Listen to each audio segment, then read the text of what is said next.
What's up mga idol? Isang positive at isang negative ang takbo ng kwentuhan natin ngayon. Pero unahin muna natin ang positive. Gaya kasi ng alam natin ay natapos na itong Olympic Qualifying Tournament. At kahit sabihin pa natin na hindi natin nakuha ang ticket papuntang Paris Olympics, syempre malungkot tayo doon. Pero andun pa rin ang saya at proud pa rin ang maraming mga Filipino basketball fans dito sa ating national team na Gilas Pilipinas. Lalo na dito sa ating import itong si Justin Brownlee at higit sa lahat dito naman kay Coach Tim Cone. Pero bago tayo magpatuloy ay shoutout muna natin ang isa nating matalik na kaibigan dito sa ating channel, si Rex Norvin TV. Suportahan natin mga idol ang kanyang channel. Pabor na rin mga idol ang isang like at share sa ating video ngayon. At para sa mga nanonood na ngayon lang napadaan dito sa ating munting channel, pakihit naman ang subscribe button. Isama na rin ang notification bell para lagi kayong updated tuwing meron tayong ilalabas na video. So ayun nga no mga idol, kahit di man natin nasungkit yung ticket na yan papuntang Paris Olympics, ay nandoon pa rin ang saya sa mga Filipino basketball fans dahil nakita natin na very promising ang naging performance ng ating national team dyan sa kakatapos na OQT. Actually baka sabihin ng iba, paano naging good news yun? Samantalang tinalo tayo ng bansang Brazil sa semifinal round. Well honestly, kung isang healthy at kumpletong Gilas ang nakaharap ng Brazil, ay malamang sa malamang kayang-kaya pala natin silang talunin. Remember mga idol, absent ang ilan sa mga key players natin bago pa man nag-take off ang Gilas Pilipinas papuntang Latvia. At isa dyan ay itong si Jamie Malonzo, which is alam naman natin ang energy at scoring contribution na kayang ibigay nitong si Jamie Malonzo. Then along the way ay nasundan pa ito ng pagkaka-injury naman nitong si AJ Edu, which is sayang na sayang kasi legit center itong si Edu at may katangkaran pa, certified defender din yan. So kung hindi sana na-injury itong si Edu, ay malamang nahirapan sa atin ang Brazil. Sa part naman ng playmaking ay malaking kawalan din itong si Scottie Thompson. Itong si Coach Tim Cone na mismo ang nagsabi na parang napilayan siya nung nakumpirma na hindi makakasama itong si Scottie sa ating national team. We'll figure that out later. But Scotty, if he can possibly play, he's going to figure out a way to play. But it's kind of like we have to hold him back. We have to be the ones that say, no, Scotty, you can't. And because he'll never admit that he can't. He's just got that kind of personality. So, and you know, again, I've said it before the OQT started that everyone knows how much I rely personally from a coaching side on Scotty. You know, I mean, everything is built around and through him.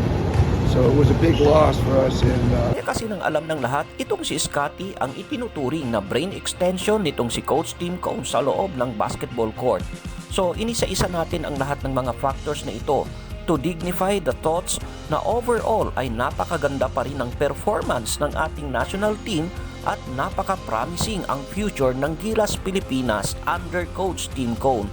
At yan ang isa sa itinuturing natin ngayon na good news para sa ating national team. So yan yung good news mga idol, at idagdag pa natin dyan, nagbitaw ng statement itong si current president ng SBP, itong si Mr. Al Pandillo, na suportado nila ang programa nitong si Coach Tim Cone. 3 to 4 years from now ay tinatarget nila na muli tayong makabalik dyan sa Olympics na yan. Kaso heto ang bad news mga idol, may mga kumakalat na itong si CCR ay nag-a-apply daw o nakaabang as future president o kahalili nitong si Mr. Al Pandillo come the day na siya ay mag-retire dito sa SBP o Samahan ng Basketball ng Pilipinas.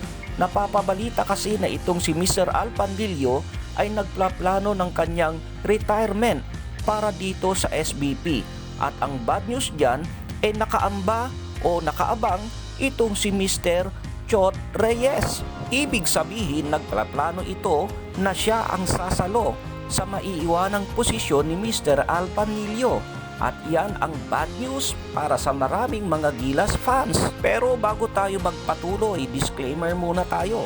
Baka kasi magalit na naman yung ilang mga supporters nitong si CCR at sabihin na naman sa atin, leave CCR alone, move on na tayo. Pasensya na, di natin maiiwasang talakayin ito kasi nga itong si CCR ang hindi makamove on. Ang sabi niya noon ay gusto niya ng katahimikan at step aside na muna siya away from our national team. Pero ngayon, na dumiliwanag na naman ang spotlight para sa ating national team Gilas Pilipinas dahil sa magandang impression dito ng mga tao, heto at nagsimula na naman siyang magparamdam. Para bang sa tuwing malalagay sa spotlight ang ating national team na Gilas Pilipinas ay hindi po pwede na hindi siya kasama dito. O hindi ba't kalat na naman ngayon ang kanyang mga litrato na di umano nanood siya, quote-in-quote, sumuporta daw siya bilang isang fan dito sa ating national team. Pero ang impression dito ng maraming mga Gilas fans ay pasimula na naman ito ng kanyang pagpaparamdam. Sa katunayan nga, ang masaklap pa rito na ikinareact ng maraming mga Gilas fans nung kasadsaran ng OQT habang itong Gilas Pilipinas, itong si Coach Tim Cone ay busy sa pakikipagbuno sa mga European teams na yan, ay siya naman ang in-interview ng isang channel sa ating bansa na well-known as affiliated din sa kanya. So parang conflict doon sa sinasabi niya noon na gusto niya nang manahimik dahil siya rin mismo ay aminado na maraming Gilas fans ang ayaw sa kanya. Kahit ang sabi niya, ulitin natin, gusto niya munang mag-step aside. So parang hindi talaga tumutugma yung statement niya noon na gusto niya talagang mag-step aside at manahimik muna.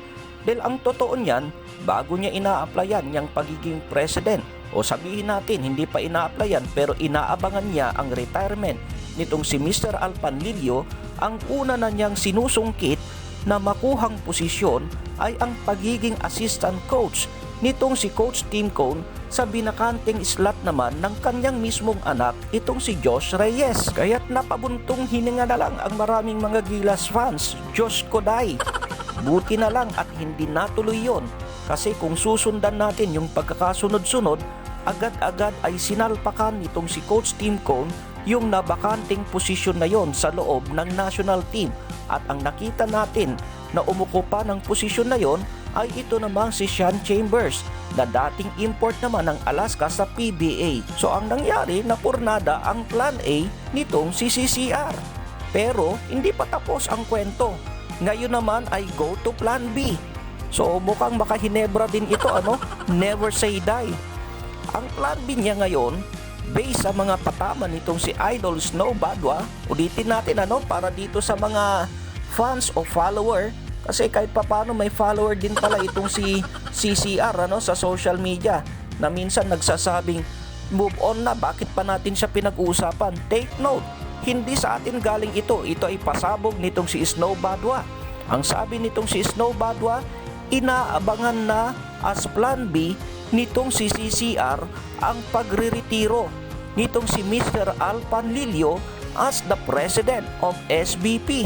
Actually, at first glance, kung wala kang ang alam sa history nitong si CCR, pwedeng sabihin na okay lang naman yun, anong problema doon?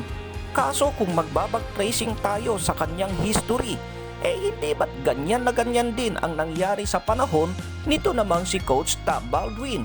Sino bang makakalimot dito kay Coach Tab? Mula sa magulong programa ay inayos ni Coach Tab ang ating national team. Then, unti-unting umingay ulit ang Gilas Pilipinas as one of the promising Asian teams.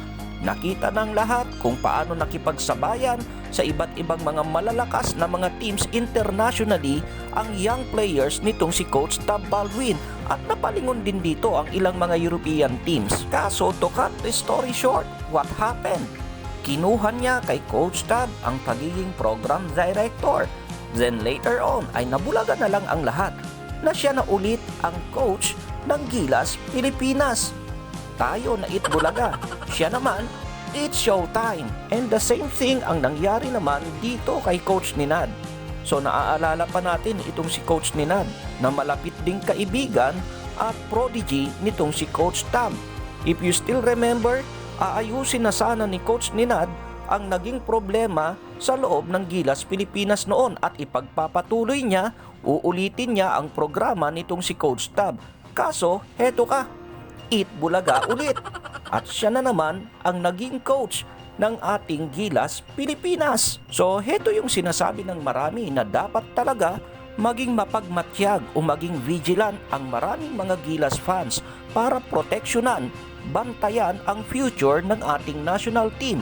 Pero higit sa lahat, ang may kapangyarihan dyan ay itong SBP. Sana this time magpakatotoo sila at talagang alagaan nila, suportahan nila para magtuloy-tuloy ang sinisimulang programa naman nitong si Coach Tim Cone at huwag maulit ang nangyari dyan kay Coach Tab Baldwin at maging kay Coach Ninad. Dahil pag minalas-malas at nakapag-penetrate, ibig sabihin muling mapasok nitong si Coach Jot Reyes ang loob ng Gilas Pilipinas, malamang sa malamang mabubulabog na naman ang maayos na sana na programa nitong si Coach Tim Cone. At pag nangyari yon, mauulit na naman ang senaryo kung paano nabulabog noon ang maayos na programa ni na Coach Tab at Coach Ninad. Ngayon, ang malaking tanong mga idol, instead dito kay CCR, kung sakasakali na matuloy nga ang pagre-retire nitong si Mr. Al Panlilio, sino ang mas bet mo idol na ipalit as the SBP President? I-comment mo lang yan sa ibaba. Ingat and God bless.